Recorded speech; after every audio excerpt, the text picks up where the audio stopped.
couple days ago, like melting my butt. Now I'm freezing my butt. I don't know if I can see that, but it's just hilarious.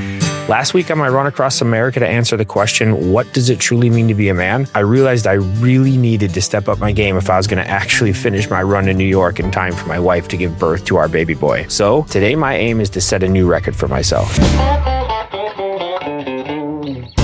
38 degrees this morning.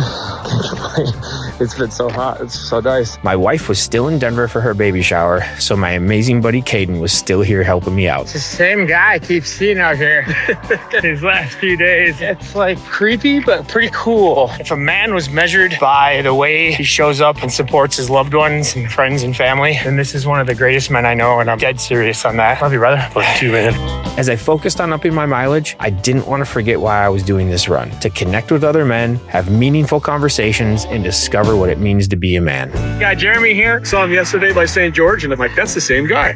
What does it mean to be a man to you? Well, for me, it means to provide for my family, first and foremost, and make a good influence in my community. That's kind of why I'm a teacher, you know. Got to work with the high school kids, and a lot of them don't have fathers, so I kind of be a father figure to some of them. So I love that. Are you a father? Yeah, I have 5 kids. You have 5 kids? Yeah, I've got 3 boys that are out of high school and a boy and a girl at home. If you had to have one piece of advice for younger men, you have anything that can just... You know what? Becoming an adult happens really quick. Some of them are in a hurry to get out of high school or even drop out of high school just so they can start working full time. But I'd say enjoy your youth as long as you can. Enjoy school, do as much as you can, be involved. If you're not an athlete, I do FFA too, and I love the FFA organization. Be as involved as you can. We've got my 16-year-old son that's a good wrestler, but it's a lot of work, and he's always, I don't want to wrestle this year, but he's only got 2 more years of wrestling, and then he's an adult and he'll never wrestle again. So you can't go back in time to change the mistakes of your youth for being lazy and not wanting to, work hard. So I just try to tell him, like, I was there once. Don't pass up opportunities to do everything you can. I've noticed all the men I interview, when I ask them what it means to be a man to them, the first answer is always to provide. Pretty much every time. It's to provide and take care of others around you. I agree, but how are you taking care of yourself? I think that's what I'm gonna start asking. If I invest in myself and I become a better man because of this, I understand myself. I'm not lonely anymore because I'm always with myself and I love myself. I like myself even, then everyone around me, my wife, my future son, my friends, my family, every stranger I meet is better off for it, because if I have more love for me, then I can share more love with others. At the end of day 21, I made it 43 miles, the furthest I've gone in a single day so far. I've seen a lot of dead animals on the side of the road, like full-on skeleton type animals. And I'm thinking, that's gonna be me someday. And it's just actually quite beautiful thinking, well, good. I wanna live full now because I know I'm gonna end up there someday. Well, not hopefully in the ditch, but I will end up with this skin and bones just going back to the earth. So live fuller right now. I see a lot of passengers as they pass me by, usually on their phones or something. That car is my life. I wanna be in the driving seat. I don't wanna be the passenger looking down, missing out on all this beauty around me. What does it even mean to be a great man these days? Do you have any insight into that or what it means to you? That honestly starts with just being honest with yourself. I think we all know that when we put our head to the pillow at night, and if we didn't do what we said we wanted to do when we looked in the mirror, you know it. Yeah. You know it. You do. You know it right in the back of your skull. So I think being a good man is being honest with yourself. What do you want to be today? Who do you want to be? How do you want the world to perceive you? After this, I ran just under 41 miles today, much better than the previous weeks. I've been running near the Utah-Arizona border, and today I'm crossing back into Arizona, entering the Navajo Nation. Man up. That's what I've been telling myself out here, but for different reasons than I ever have been telling myself that before. Typically, it would mean don't cry, toughen up, don't feel. And I've been saying it to myself, but under a different definition. Man up is now acting in accordance with the highest version of myself. Just bring the best possible version of yourself to any situation. My legs are tired. It's gotten a bit hot again. Man up, Jason. Just bring that best version of yourself. There's a version that wants to sit in the ditch and just hang out and chill, or be the version that's just gonna keep one foot in front of the other and keep on moving and put these miles in. Today, I said goodbye to my buddy Caden. I'm so grateful for all that he's done to help me out. Watching over the RV, picking me up, dropping me off, running a ton of miles with me. He's seriously one of the greatest humans I know.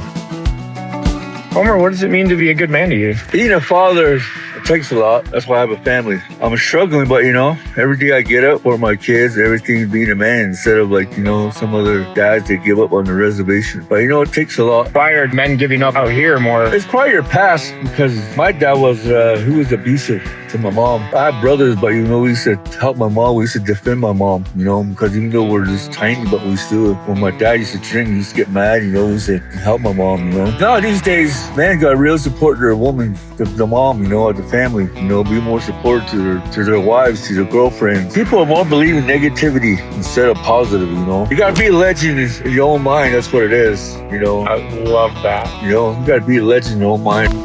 As I ran through the Navajo Nation, what struck me was just everyone's kindness. If somebody's not eating, you know, like Yeah. they're on the side of the road or something, we give them food or we give them money or water. Just being Yeah, just great humans. kind. Yeah. Being kind. So many people pulled over to give me water and food and encouragement and just to chat about what it means to be a man. My dad was actually a veteran, Vietnam veteran, and the only way to support my mom was to join the service. And he never made it back. So whatever he left behind, he left it for us. You're just taught to carry your family. What does it mean to be a man to you? A great father. How do you become a great father? What does that mean? You gotta inspire your kids. You have to lead your kids and not just tell them what to do. Just be there for them 24/7, no matter what age they are, because they're always babies. Earlier, I just saw somebody, she smokes a cigarette and then she just throws the butt on the ground. And for me, it's about respect. If you don't respect nature, you're not gonna respect people. And all this starts with parenting. The first thing humans need is to figure out yourself. It's not like figuring out how to be a good parent. It's like feeling strong in yourself, being happy with yourself, being like loving yourself. That lets you open up to others, especially as parents. Like there's a million rules and playbooks out there and no one knows what the heck they're doing parenting. And you're not going to have control over all the things you want. But in my experience, the more I feel good about myself, the better parent I am. At the end of the day, my wife came back and she brought my mom along with her. My mom is going to drop me off for my runs in the morning so Nikki can get some well-needed rest to sleep in and help with my meals and water and just all around be an amazing support. Any advice, Harvey, on what you think it means to be a good man to you? I think American men are in kind of a crisis about what being a man means. It's not about violence. It's not about macho. It's not about winning all the time. It's about other things that are more spiritual, and that's definitely the direction to head. After this, I made it just over 31 miles. I love you. I love you. On day 26, I felt unusually fatigued, so I had to end my day just under 16 miles. I made it 25 miles today when my wife and my mom met me for lunch. Wow, I cannot believe you went so far from when I left you this morning. It's amazing when I can get a little sleep. Having an amazing homemade Nikki wrap. Incredible. Afterward, I just happened to run into one of my buddies from back home. Our buddy Jesse. What's up? From Uray. Just comes and sees us on the side of the highway here. He's stacking 5 children. Stacking 5. And Lots so of kids. I'm going to ask him quick, what does that mean to be like a great father? Being there for them. For me, being vulnerable. Like, it's funny. They say the other day, they're like, yeah, but it's not okay to cry, Dad. Like, we never see you cry. And I'm like, oh, well, that means I'm not doing a good job at that. Yeah, I was like, guys, I cry all the time in the shower. I got my emo music on in the car, and they're like, what, Dad cries? I was like, yeah, I cry. Being honest, being vulnerable, not trying to put on a face of what I should be, but what reality really is. So they have expectations and hopefully a role model to live up to. They like ask me about work. I'm like, today it kind of sucks, guys. I don't really like working.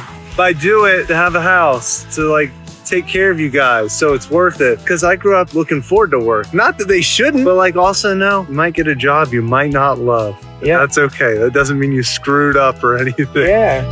Afterward, I made it another 13 miles for 38 miles total, and my next major milestone was in sight. One of my last days in Arizona, because I'm pretty sure there's a mountain range over there. That is Colorado. On day 28, I ran just under 34 miles, then met up with another friend from back home. This is Tyson. He's a detective who's currently serving as the undersheriff for Montezuma County in Colorado. I ran into this woman who used to process all the reports for this law enforcement agency. And she said that law enforcement agency, the officers, like if they sought help, therapy of any sort that indicated that something could be wrong, like, hell man, I'm just kind of messed up over this thing, or, you know, I'm like having bad dreams or whatever, right? Feelings that they could like like be taken off the force? Is that a thing? It was. That's the old school vibe of law enforcement. Mental health has become a huge component and making sure that our officers are mentally capable to do the job, because this job takes a huge toll on you mentally. How do I survive this job, seeing all the things that you see and do it for 20 plus years and come out okay on the other end? If I show up to your house, that's the worst day of your life. It doesn't matter if it's a burglary, it doesn't matter what it is, right? That's your worst day. If I'm not mentally capable to meet you in that space, it's not going to be a positive interaction for you. And law enforcement has to be in a good headspace to deal with the stuff that we deal with every day to provide the best service for our communities. We actually have a psychologist that's in our office that if one of my deputies is, say, came back from like a fatal car crash and he's struggling with that, I can send him down the hallway and he can get help immediately, because it affects their family. It affects all facets of their life. It takes more strength to go ask for help. I was actually interviewing our neighbor. His name's Sean. He was talking about how young boys, they think they're in trouble before they're even in trouble. I think we need to teach our young men, our boys, it's okay to be a young man or a boy. Because I think our culture has really tried to kind of negate that to some level. It's okay to be a man. You don't have to apologize for it. It's not a bad thing. And then give them the tools and teach them how to do it. How to do it right. How to have compassion. But yet be strong and stand up for yourself. That can be a delicate balancing act sometimes. That's what we need to be teaching. Stand up for people that can't stand up for themselves. Don't be a bully, but stand up for yourself and take care of the people around you. And I think that's probably the most important thing we could give them. After this, I set my sights on the upcoming week. My home state of Colorado is just within reach, and I still need to improve my numbers if I'm going to finish this run in time for my wife to give birth. So I'll see you next week as I run across America with no map for manhood.